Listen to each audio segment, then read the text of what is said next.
अस्सलामुअलैकुम वरहमतुल्लाहि वबरकातुहू। दोस्तों, मैं हाजिर हूँ अपने चैनल पर एक बहुत अहम खबर के साथ। दोस्तों, बस आपसे गुजारिश है कि वीडियो को पूरा देख कर जाइएगा।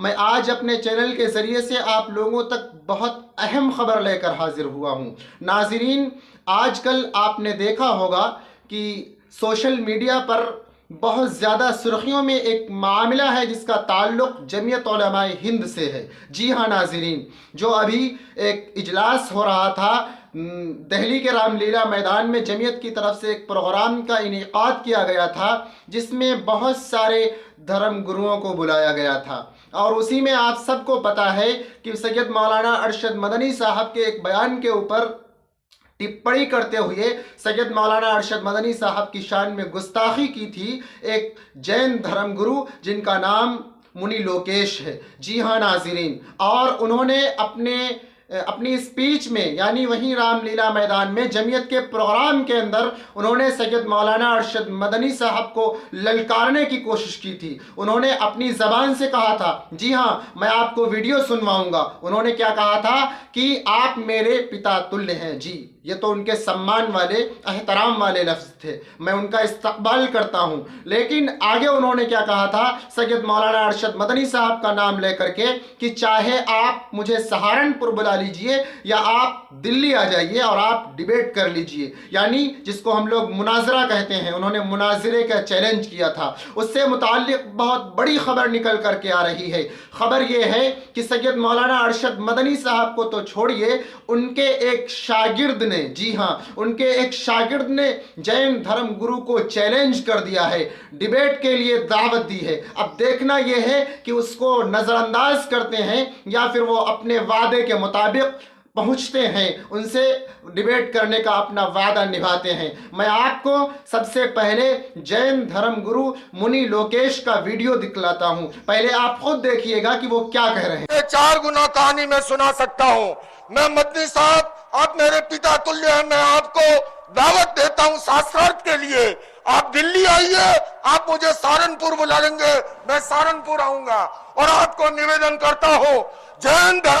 जी हाँ नाज़रीन, आपने वीडियो सुना। इसमें जैन धर्म गुरु मुनि लोकेश, जिन्होंने नफरत फैलाने की कोशिश की थी, जी उस वक्त तो मैंने यही कहा था कि उन्होंने टिप्पणी की, मैंने पहले वीडियो बनाया। लेकिन अब सैयद मौलाना अरशद मदनी साहब के बयान की कई हिंदू धर्म गुरुओं ने भी सपोर्ट किया है, उनके बयान का इस्तकबाल किया है और कुछ हद तक उसको सही भी कहा है उन्होंने अपनी ज़बान से। हालांकि सही तो वो 100% है, लेकिन हिंदू धर्म गुरुओं ने भी उस बयान का सपोर्ट किया है। बहरहाल, मैं आप सबसे यही कहना चाहता हूँ कि ये गोदी मीडिया, इसके चक्कर में न पड़िएगा। ये सिर्फ धर्म के नाम पर गंदगी फैलाने का काम करता है, नफरत फैलाने का काम करता है। आजकल सोशल मीडिया पर हमने ऐसे ऐसे वीडियोस देखे हैं जिसमें बाकायदा ये तक लिखा हुआ है कि मौलाना मदनी ने दिया भड़काऊ बयान, मौलाना मदनी ने किसी के धर्म को बुरा कहा। मौलाना मदनी ने किसी के धर्म को बुरा नहीं कहा था। आपने वीडियो खुद देखा होगा, मौलाना अरशद मदनी साहब ने सिर्फ ये बातें कही थी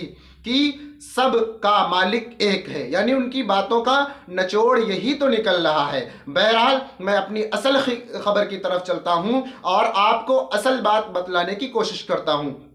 असल बात यह है कि मौलाना सैयद अरशद मदनी साहब के एक शागिर्द, जिनका नाम डॉक्टर यासिर नदीम अल वाजिदी साहब है, जी हाँ नाज़रीन, उन्होंने सोशल मीडिया पर अपने अकाउंट पर यानी ट्विटर पर मुनि लोकेश को टैग करके ये बात लिखी है। उनको उन तक पहुंचाने के लिए साफ अल्फाजों में ये बात कही है। आप अपनी स्क्रीन पर देख सकते हैं, आप अपनी स्क्रीन पर देख सकते हैं कि यासिर नदीम वाजिदी साहब ने उनके जवाब में क्या कहा है। मैं आपको सुनाता हूं, मैं आपको बतलाने की कोशिश करता हूं। जी हाँ नाज़रीन, उन्होंने लिखा है, मिस्टर मुनि Lokesh, when do you want to have the debate? I am the student of Maulana Arshad Madani and I am ready to teach you। यानी इसका मतलब यह है कि उन्होंने कहा है कि आप जब डिबेट करना चाहते ही हैं, जी हाँ, उन्होंने कहा है कि आप जब डिबेट करना चाहते ही हैं तो मैं स्टूडेंट ऑफ मौलाना अरशद मदनी, कि मैं मौलाना अरशद मदनी का स्टूडेंट हूं, यानी उनका तालिबे इल्म हूं और मैं आपको सिखाने के लिए तैयार हूं। अब देखना यह है कि अपने वादे पर जैन धर्म गुरु मुनि लोकेश जी कितना खरा उतरते हैं। नाजरीन, इस खबर से मुताल्लिक आप क्या कहना चाहते हैं कमेंट करके ज़रूर बताएं और इसी तरह सच्ची खबरें पाने के लिए, सच्चाई के साथ दीन और दुनिया से जुड़ी तमाम खबरों के लिए मेरे चैनल SBM सच्ची बात मीडिया को सब्सक्राइब ज़रूर कर लीजिए। मिलते हैं अगली